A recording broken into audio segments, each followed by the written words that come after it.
আমি তামোলপুৰ আঞ্চলিক ছাত্ৰ সন্থাই আমি এটা তামোলপুৰ উচ্চতৰ মাধ্যমিক বিদ্যালয়ৰ এটা ভিডিঅ' পৰীক্ষাৰ এটা ভিডিঅ' আমি ভাইৰেল হোৱাত আমি দেখা পাইছোঁ আৰু সেই দেখা পাই পেলাই আমি ইয়াত খবৰ ল'বলৈ আহিলোঁ আৰু এই ঘটনাক আমি তীব্ৰ প্ৰতিক্ৰিয়া প্ৰকাশ কৰিছোঁ যে ইয়াৰ ইমান কঠোৰ নিৰাপত্তা বেষ্টনীৰ মাজত ছাত্ৰ ছাত্ৰীসকলক কেনেধৰণে মোবাইল নিয়াত কেনেধৰণৰ সহায় কৰিলে, কোনে এইবিলাক সহায় কৰিলে, এই ক্ষেত্ৰত উচিত তদন্ত হ'ব লাগে।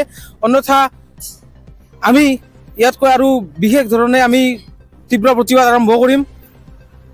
হয়, এই ক্ষেত্ৰত আমি তেখেতসকলৰ ওপৰতো আমি উচিত তদন্ত হোৱাৰ মানে বিচাৰিছোঁ যে ইমান কঠোৰ নিৰাপত্তা বেষ্টনীৰ মাজত চৰকাৰৰ ইমান কঠোৰ নিৰ্দেশৰ মাজতো শিক্ষক আৰু ছাত্ৰ ছাত্ৰীৰ মাজত এইবিলাকৰ কেনেধৰণৰ মইমতালিৰ সৃষ্টি হৈছে। এই ক্ষেত্ৰত বিদ্যালয় কৰ্তৃপক্ষৰ লগতে ছাত্ৰ ছাত্ৰীৰ ওপৰত উচিত তদন্ত হ'ব লাগে। আমি ভিডিঅ'টো স্পষ্ট হৈ উঠিছে যে নিৰীক্ষক থকা অৱস্থাতে যিসকল ছাত্ৰ ছাত্ৰীয়ে মোবাইল ব্যৱহাৰ কৰি আছিল এই ক্ষেত্ৰত নিৰীক্ষকেও পূৰ্ণ সহযোগিতা আগবঢ়াইছে। নিৰীক্ষকৰ কথা স্পষ্ট হৈ আছে ইয়াতে।